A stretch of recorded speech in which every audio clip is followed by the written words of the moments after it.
by tears, like, oh my gosh, I can't believe that I got kicked out of therapy. And I open My it and therapist fired me. yes, my therapist fired me. Who gets fired from therapy, right? But I opened the piece of paper and it was 14 characteristics of an adult child of an alcoholic. And as I started going down the list, it was like, oh my gosh, check, check, check, check, check. And that was the first time that it hit me.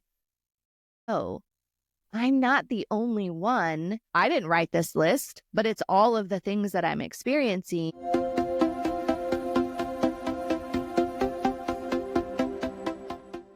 Welcome to Your Wordless Podcast, the space where we redefine success, self-worth, and transformation. I am Nick Nieras, the soul-centered architect of transformation, helping you unlock your highest potential and build a legacy beyond limits. Now, whether it is self-mastery, career breakthroughs, or wealth creation, this is where change begins. Now, let's dive in.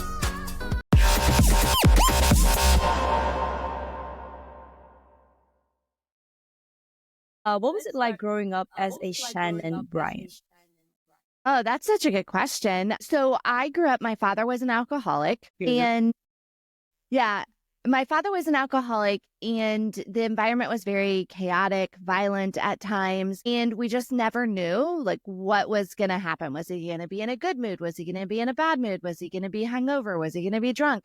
And so it was just this constant chaos in my household. And my parents divorced when I was 12.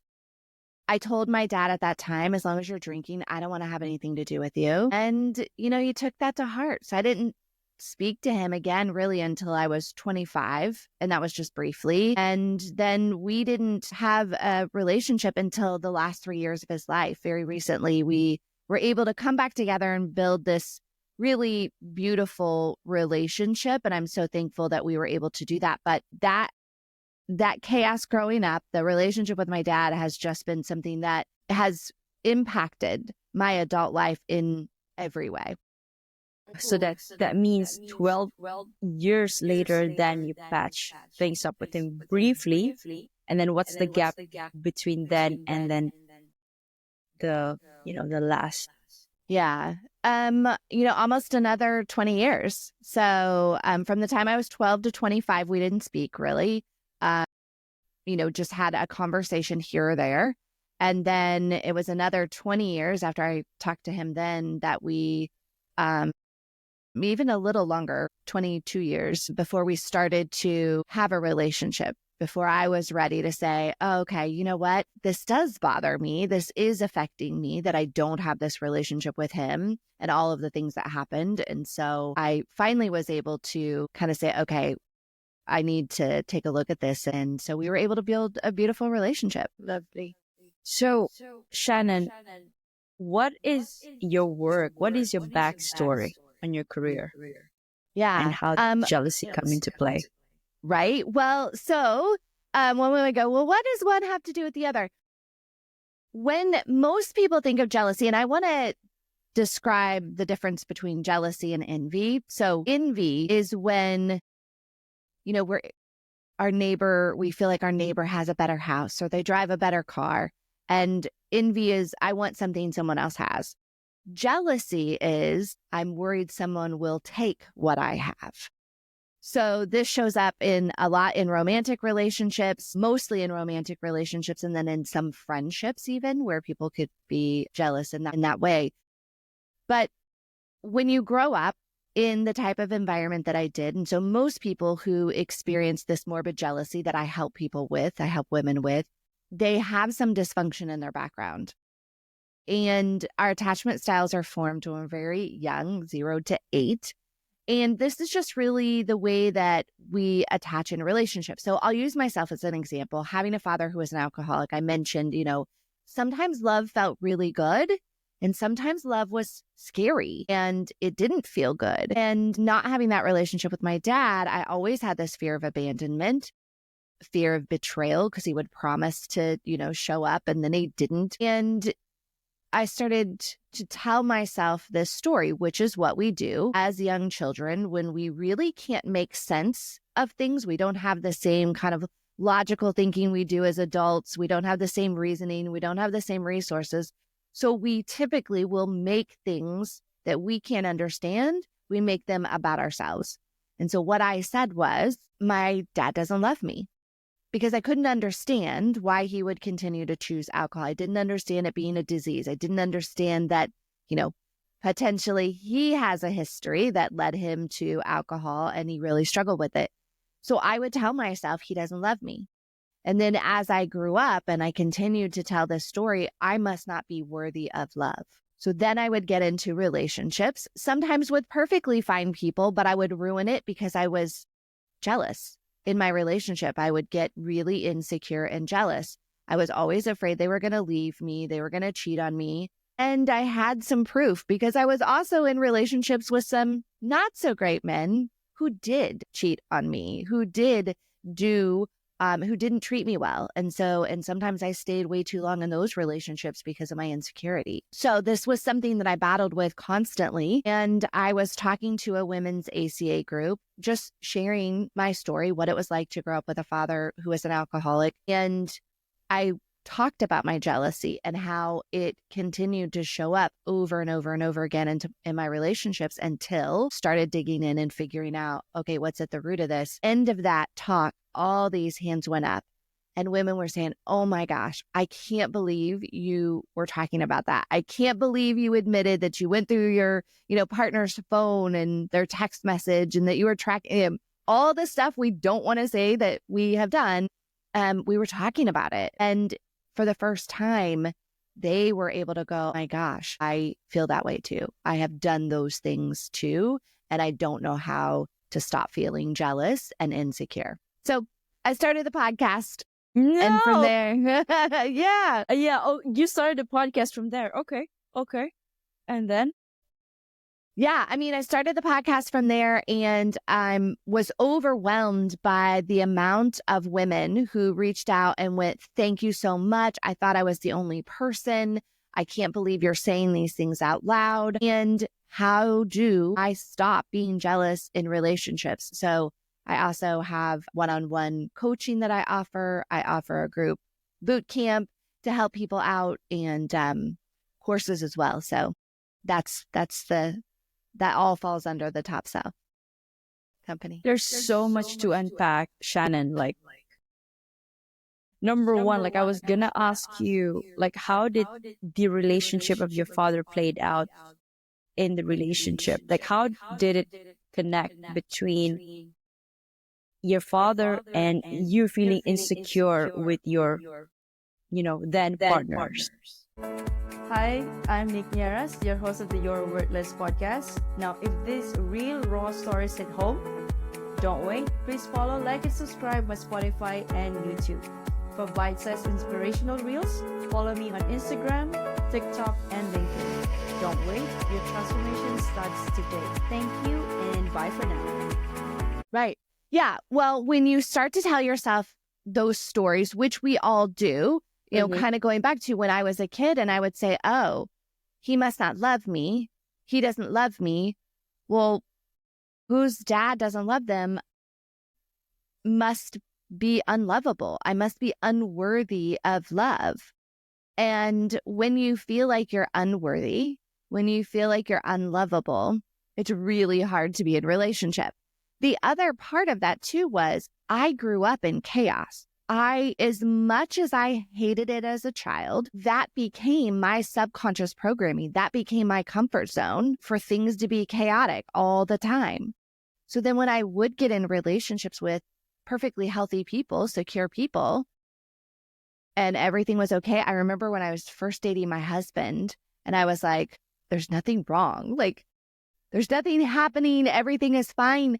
And so I would drum up this chaos. Yes. I would, okay, what can I stir up? Not intentionally, not consciously, but because that was my subconscious programming, I was always going to go back to that as long as I felt like I didn't deserve love, I wasn't worthy of love, and, all of the other core wounds and core beliefs that we negatively have. I'm not smart enough. I'm not pretty enough. I'm not funny enough. All the I'm not enough always played out in my relationships.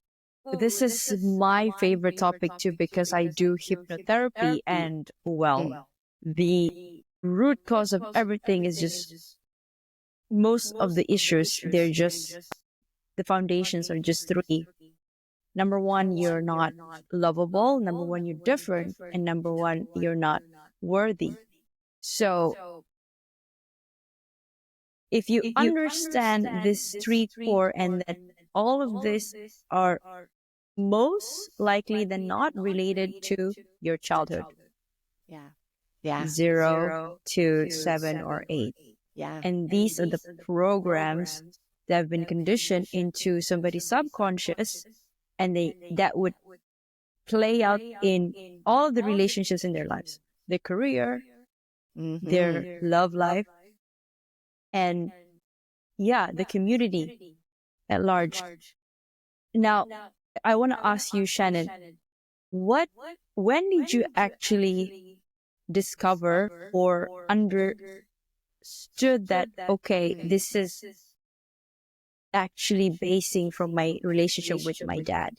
Yeah. So I, of course, was in therapy, saw many therapists, and I would talk about this jealousy. And to be quite honest, not a lot of them understood it. And it's one of those things where it's really hard if you've never experienced it to understand, because I would be in relationships where no one has necessarily done anything yet, but every day was filled with anxiety, worried about who they were talking to, where they were going, what they were doing. And so I'd seen many therapists. And the last therapist in particular, I'd been going to her for maybe a couple months. And at the end of, towards the end of the session, she said, "Thank you, Shannon, for, spending time with me and sharing some things about you over the last 2 months, but I think it's time to end our therapy relationship."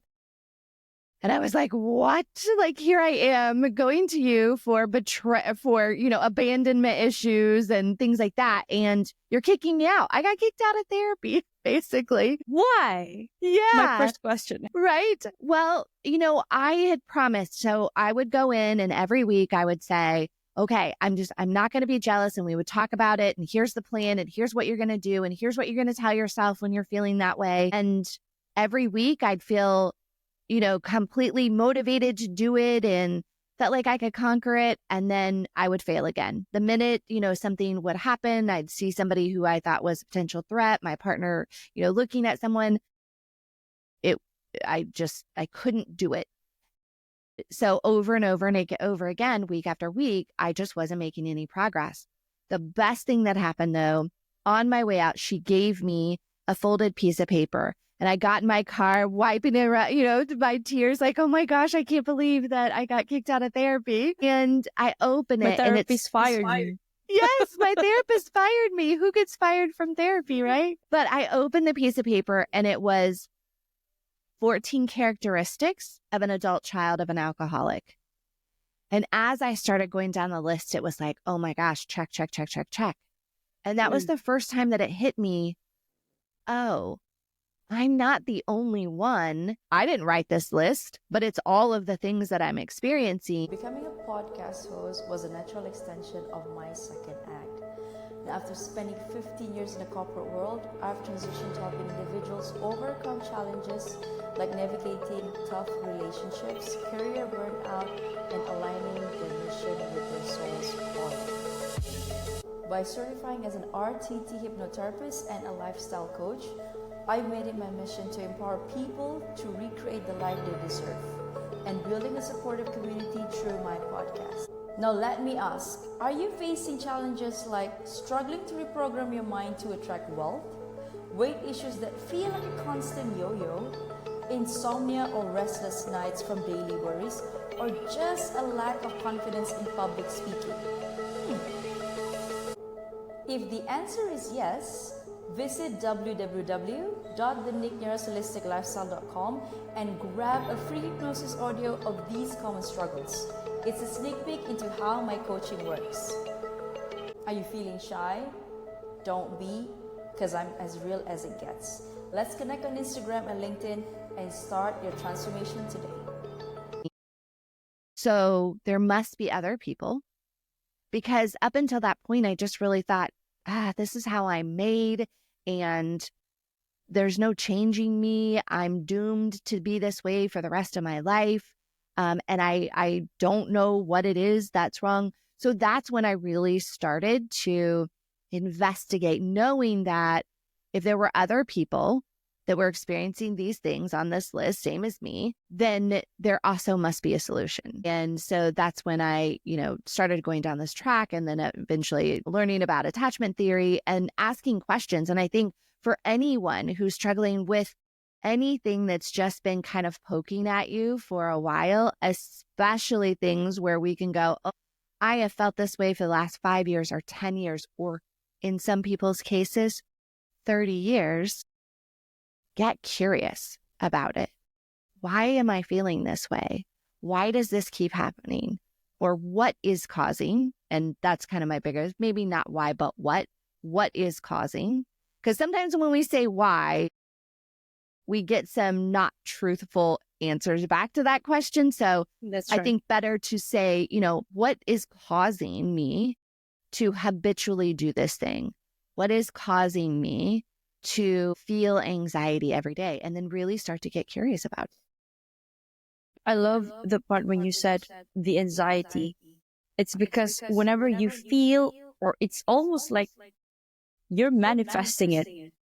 My partner, he must be talking to somebody else right now. Or every time he looks at the phone, or the way that he puts the phone on the table, if it's like this, Yes, that that's must the be big, something. that's the sign, right? If they put their phone upside down, that's it.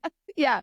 He's cheating. That's right. Automatic, right? That's what we Automatic. think. Oh Yeah. my gosh. And then you can actually feel that taking over your life. You can't concentrate on your work. You can't give your best self to your family, especially if you have children, right? And I can relate so much because during my previous relationship, I too was that. And the way I realized that it wasn't healthy was because, imagine this, I was at the peak of my career, but all I was doing, I think about 70% of the time, I was seconded to a location, a project, but I would be calling, I would be on the phone fighting with my Yes. dead partner. Just because, I don't know, something that's very trivial, but also, it has to be addressed immediately. So it was a constant battle between me praying that it's not true, but also trying to uncover the truth. Like, you tell me right now, please Right. be honest, Yeah. right? Because I'm Right. not a fool. Right. And that can be so detrimental to your mental health. Like you mentioned, people could stay in relationship for far too long. Yeah. And then, they have this mental health issue. They become depressive and they become just unmotivated in life. So let's say you have a person that's actually a friend in your circle that's going through that. As a friend, what would you actually say to this Yeah. person? Well, and thank you for sharing a part of your story, because that's exactly it, right? When we're in this, all of our energy is going toward, what is our partner doing? Who are they talking to? Where are they? Are they where they said they would be? Are they doing what they said they would do? There's a lot, right, that goes into this. And I see it often with women with friends who sometimes there is that reason. And so then because they have maybe been with a partner who has done those very things. And that's a lot too what has to do with being triggered when you're in that current relationship, because our amygdala in our brain is there to keep us alive. That's the job of the brain. Like, how can we do things the most efficient way and still keep you alive? And for the amygdala, that's like your seeing eye dog. That's kind of like on hyper alert. Yeah, it's constantly looking for that. Well, constantly looking for things that look familiar that you've experienced before that were unpleasant. right? Because we needed that to survive as humans. And that hasn't really changed. So we can act on them That's right. accordingly. Yes. So it's one of those, we've heard the story, like, is it a snake or a stick? Our amygdala is going to tell us if we've experienced this, maybe in the past, I've experienced an interaction with a snake, right? Or partner. Right? If I've had this Fill in the experience, blank. yeah, I've had this experience with a snake before. My amygdala is going to be on the lookout for anything that resembles that in the slightest. And it's going to tell you, oh my gosh, there's a snake, there's a snake, there's a snake.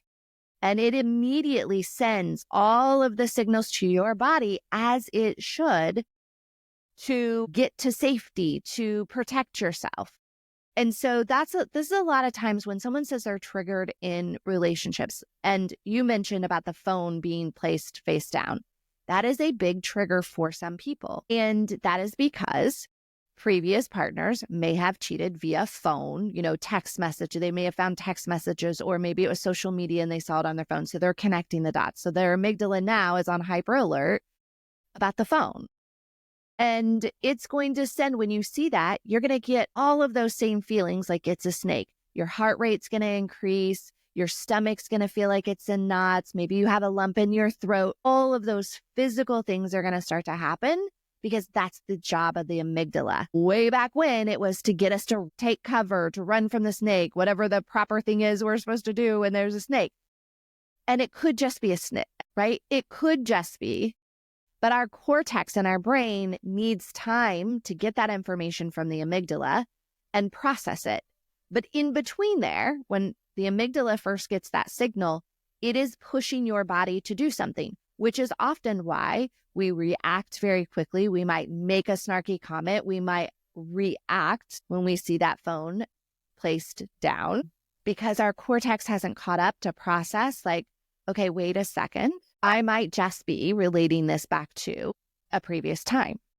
And so we kind of get caught in that pattern of, I'm not really sure.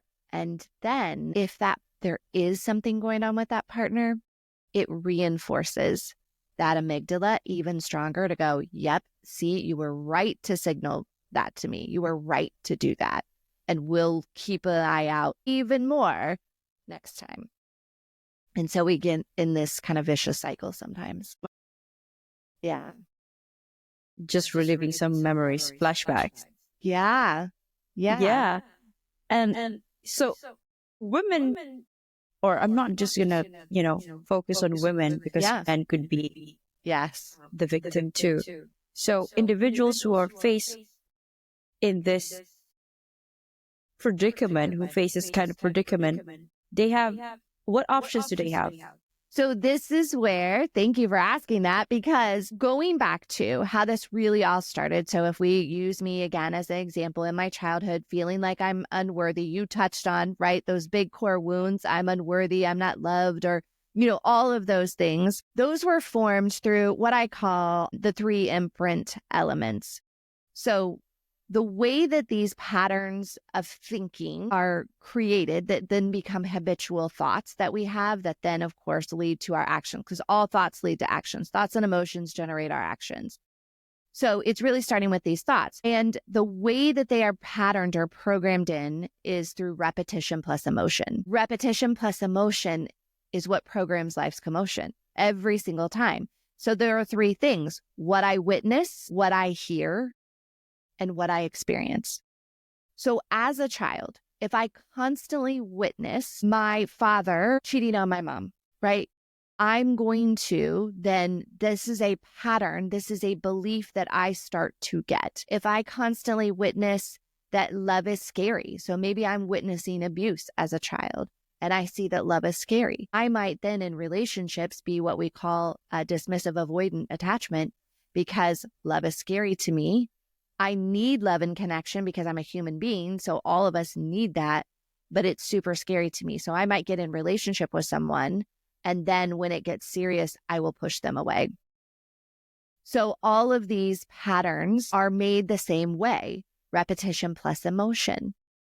We can take one example. We say repetition plus emotion. Those are the two ways. It doesn't always have to have the repetition part, though, because we could take, for instance, I was in a robbery when I was very young. My son was only 3, and I was in an armed robbery. They put a gun to my head, pulled me back into the gas station, threw me on the floor. I'm so sorry. Thank you.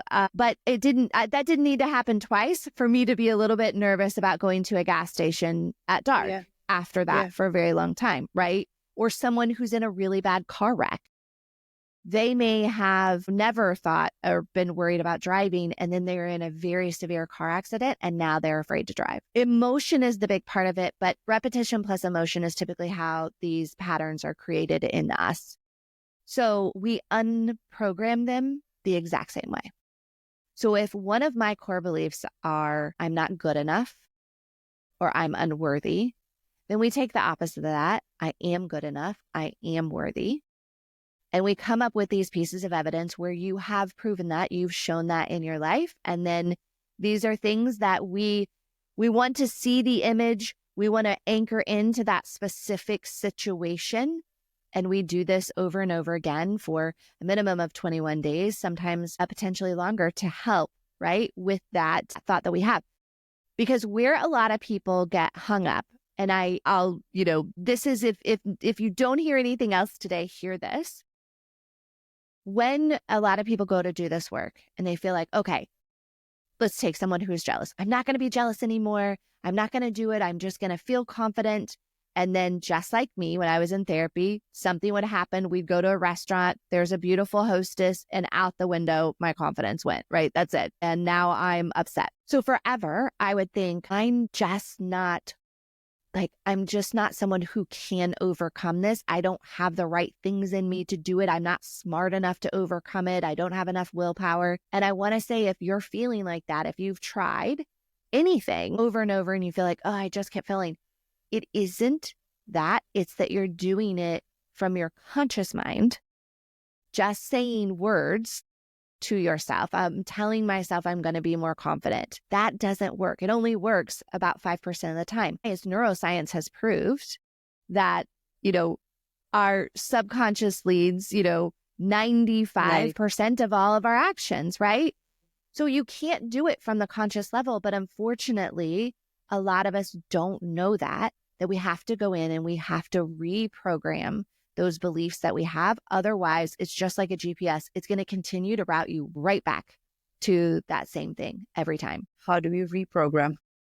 Yeah. What do you do with your clients? Yeah. So that's where we go through what's called auto-suggestion for the reprogramming, where we come up with those, 10 to 15 pieces of evidence of the opposite of what you're believing. Now, a lot of us have, we may have 5 or 6 negative core beliefs. We start with one. And a lot of times when we get really going good on the one, sometimes the other ones will come along. But as I described, we'll take the opposite. We'll come up with these pieces of evidence where they can really anchor in, what was the situation that you were worthy, that you were enough. And we're doing that through repetition every single day. And with my one-on-one clients, we've got a accountability thing where they're sending me, hey, this is day 3 of, auto programming. We're doing those things. So we're connecting the whole time during those 21 days. But I think, it's starting with the awareness and the understanding that it isn't that you don't have it in you to change. It's just your approach might not be correct because we're trying to do it from the conscious mind. We're just trying to tell ourselves or convince ourselves. And we don't believe it. And we don't believe it. That's exactly right. You don't underneath really believe it still. Exactly. You don't believe that you're worthy of a healthy relationship or healthy partner that's going to give you love and be transparent with you, be honest with you. That's right. That's right. And what's really unfortunate that I see a lot of times is, as much as, we see all over social media, they've got so many videos on like looking for the red flags or hear red flags about people and relationships and all those things.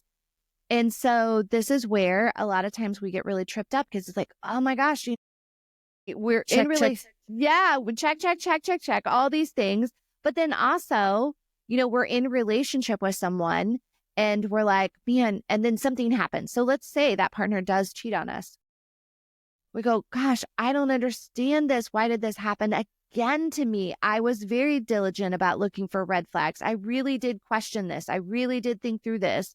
And here I am again with another person who didn't treat me well, who did this to me.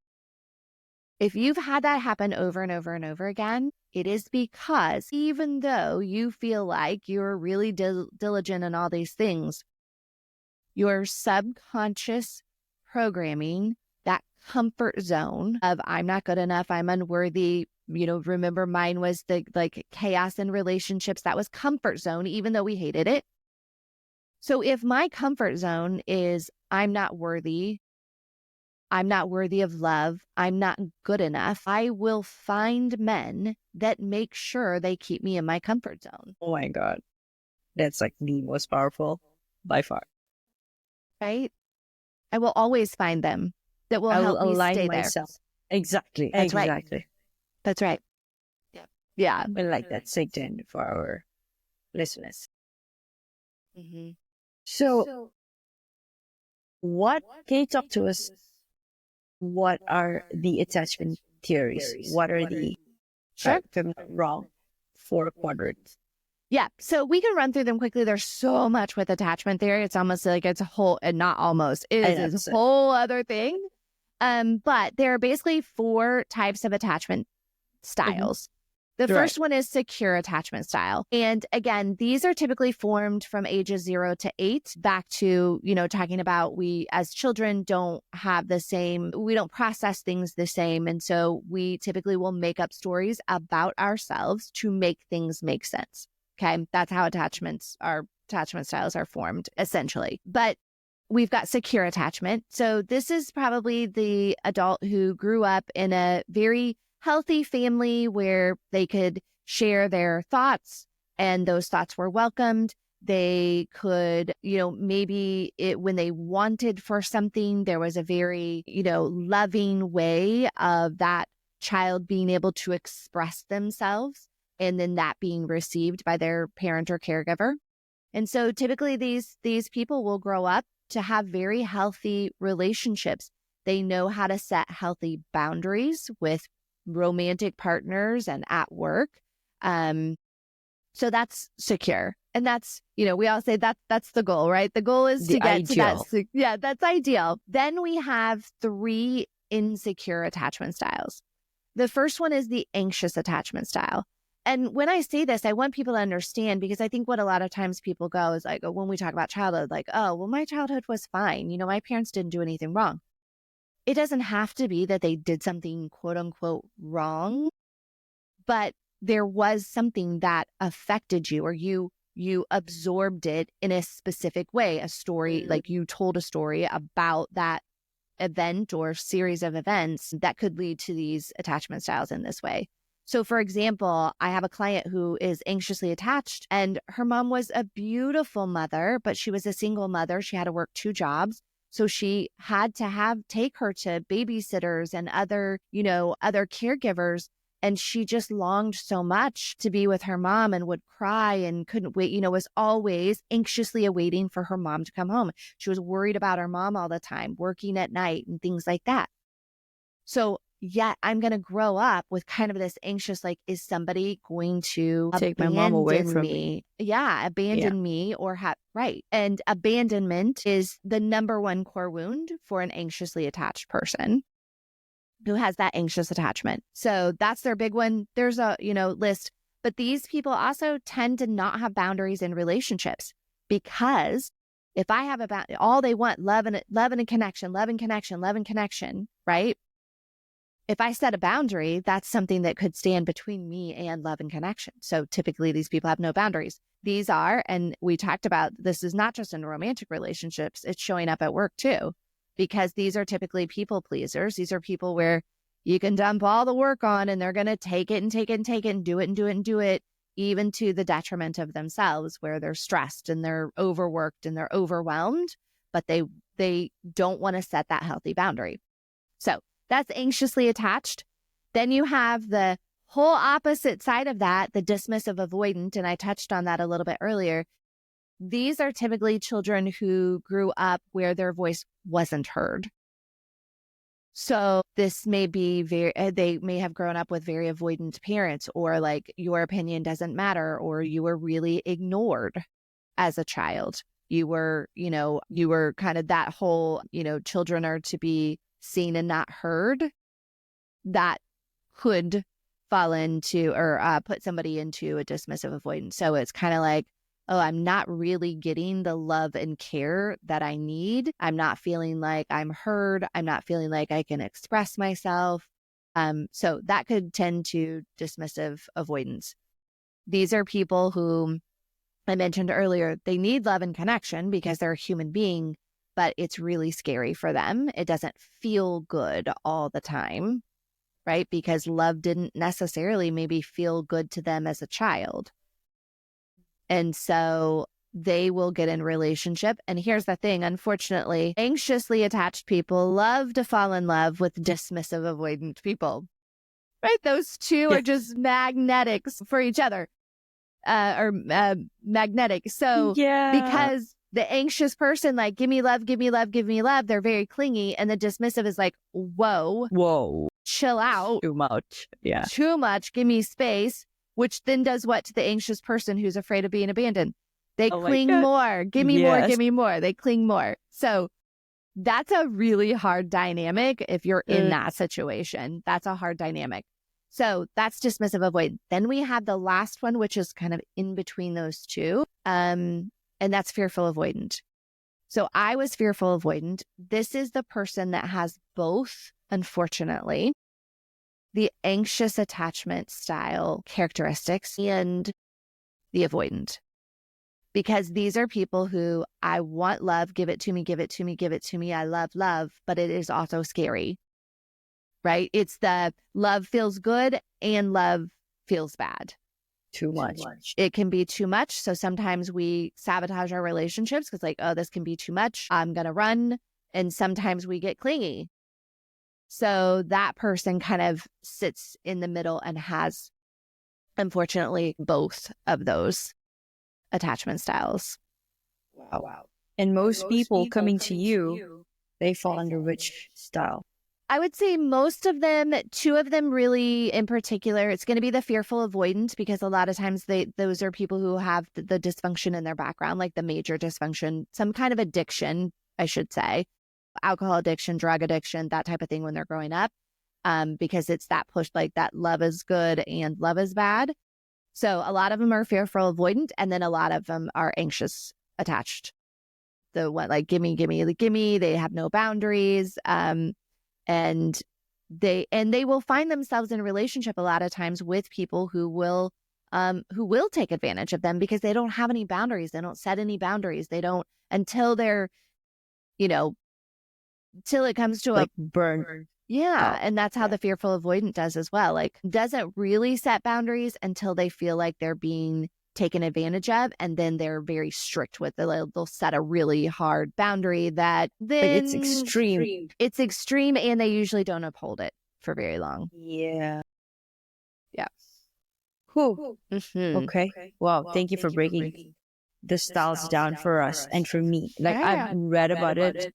But I could never get around it, like wrap my head around it. There's a lot to it, Yeah. If I were to do a quick diagnosis on myself, I would fall in between of fearful and anxious. But I don't know. Dismissive and anxious, probably. You might be fearful avoidant. Yeah. Fearful avoidant. We're working on it. Yeah. I think the key is to be self-aware first. Right. So what is your advice, Shannon, for those listening today? Yeah. I think, first of all, you can take the attachment style quiz. I have one on my website. If they want to go there, they can take the attachment style quiz. I think that's a really good place to start. They can go to topself.com and take that quiz. And the other part is getting curious about what is it that is causing my habits? What is it that is showing up over and over and over again that I haven't addressed? And then the third thing is to believe in yourself that you can. just know that you may have been going about it a little bit, it may be in the wrong direction. We might have been trying to do this through consciously, and we got to get to the root of it, to our subconscious. So that would be my 3 tips for someone to take the attachment style quiz, learn a little bit more, get curious, and have that belief in yourself that you can change. So Shannon, what are you working on currently? Gosh, so currently I do workshops for organizations and their teams because, as I mentioned, these attachment styles will show up in teams, in the workplace. And so, it's really hard to say, oh, I'm going to trust my team member with this project or trust my team member at work when you don't trust your own partner at home. But we expect that at work, right? The people pleasing. We talk about overwhelm all the time. And, sometimes it's just because this person is a people pleaser because they have that anxious attachment and it's showing up at work as dump everything on me. And then you may lose that person when they were a very valuable, savable employee. So that's what I'm working on now, but I've got one-on-one private coaching for individuals and the group coaching, the boot camp. We've got another one coming up in April. So anybody Beautiful. can join. Yeah. Brilliant. Okay. Now, Shannon, I have a question regarding self-worth. Okay. Because my podcast talks a lot about self-worth. So the question for you, Shannon, how does the process of self-discovery and building self-worth, in your opinion, differ for introverts and extroverts? And what unique challenges might each face? So if we think about introverts and extroverts, I think for one, I would love for people to look up the actual definition of introvert and extrovert, because sometimes we might think about it differently, right? So I think it may not matter whether you're introvert or extrovert. I don't know enough about those 2 different styles of individuals, but to me, it's all based on these core beliefs that we have about ourselves. And you have to go back to say, whether I'm an introvert or I'm an extrovert, if I'm lacking that self-worth, what is at the core of it? And that's really where I would start. That self-awareness, as you said, that's everything. That's key. We can't change something that we don't know. For most people, it's been a really long time since we took out that junk drawer of old beliefs and habits and dumped them out and go, okay, do I still need everything in here? I probably don't, right? I may have developed some of these things as a child that I don't need anymore as an adult because I can take care of myself now. I can get myself out of situations now. So I think it really runs the same. I could be wrong, but I feel like it runs the same whether you're introvert or extrovert. I love it. I tend to agree. I agree to that too. Because at the core of it, what do we believe about ourselves? What do we believe that we deserve at work, in relationships, business, community? I think people pray for what they want, but sometimes once the universe gives whatever it is that you want, we are not ready to receive it. And that could come from that core programming that, hey, I've asked for this actually, but then I don't think I'm worthy enough to receive all these blessings. Right. Yeah. Yeah. Same Exactly. thing. You pray for $1 million and then you have 1 million. I'm like, shoot, what am I going to do with this $1 million? How do I strategize? Yeah. Or sometimes it's never enough, right? Yeah. I still don't feel good. I still don't feel the way that I want to feel. And that's because those surface things are not what's missing. It's your belief that you have about yourself that's really missing. The worthiness, the belief in worthiness that you have about yourself. Yeah. And I also want to echo that this journey is lifelong. Yeah. Yeah. We all have things that we're working on and cleaning our closet every day or every season, right? Some things come up and you realize and you're aware of it, and don't beat yourself up. Tackle it one by one. If you need help, go to podcasts, yes, but if you really need that guidance, then go to professionals Yeah. like yourself or go to therapy. I know Yeah. therapy is big in the Western culture. It's not so much in the Eastern Yeah. culture Yeah. because it's a taboo. Yes. Yep. Yeah. Yep. Absolutely. Well, and what's interesting about that? So you talked about, I have my own podcast. And so looking at podcast statistics, they're very high in other countries where that is the case, because these people are looking for solution and resolution and answers, but they don't want to go outwardly and say, I'm going to a therapist, because it's looked at that way. So thank you for bringing that up, because I don't want people to feel bad, but we can see that in the numbers in podcasting as well. Whew. Wow. Thank you so much, Shannon. Yes, of course. What is your heart's greatest wish, Shannon? I'm sorry? What is your heart's greatest wish? So the whole reason I started doing this is because I didn't want someone else to go as long as I did, feeling like they were stuck there, that there was nothing they could do about it. And that's my greatest wishes for, even if just one person realizes much sooner in life, I can actually change this, and I need to be on search for that, because it's going to take maybe a bit. And that's my wish for everyone, is to feel like they can change and to believe in themselves. Yeah, and I also want to add to that, if you're embarrassed or if you're feeling ashamed or shy that you're faced with this issue, then just, go tell your bestie or someone that you really trust, and just maybe open up to them and say, hey, I'm having this issue, but I think I heard somebody said this. I think they could help. Yeah. No. So just don't stay there and just hope and pray that it will go away, or try to solve it yourself. Right. Yeah. Well, my gosh, thank you so much for having me on. This was a great conversation. Thank you. Thank you so much, Shannon, for your wisdom and for continuing your work. I really appreciate you. Thank you. And then for our listeners, this has been Your Worthless. Read that again, the juxtaposition of your very soul. Now, if you've ever felt worthless, remember, you are not alone. But always remember that your soul chose to be here to matter. And for that reason alone, you are worthy. I'd like to thank you again, Shannon, for today, and to all of you for listening. Until then, I am Nick Nieras, your host, signing off. And always remember, you are worthy and you are enough. See you in the next episode. Thank you, Shannon. Thank you.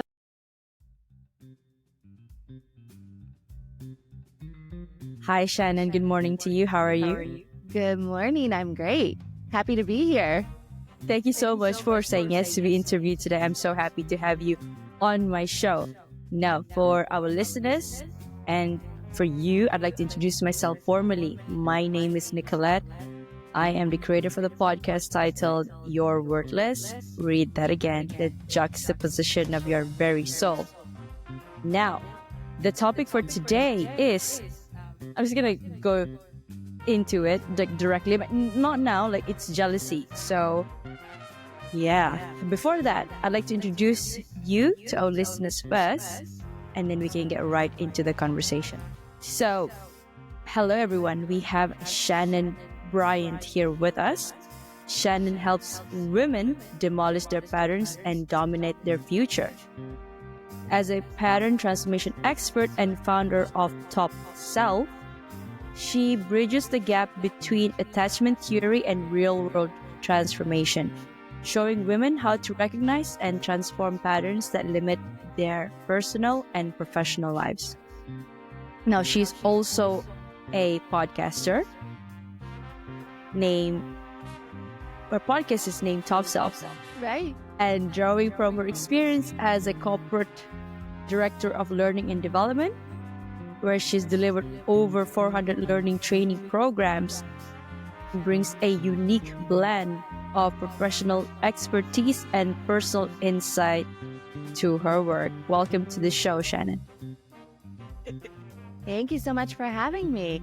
Now, okay, before we get into this very intriguing topic of jealousy. It's a spicy topic, yeah. It is. Like, I'm asking for a friend. First, let's start.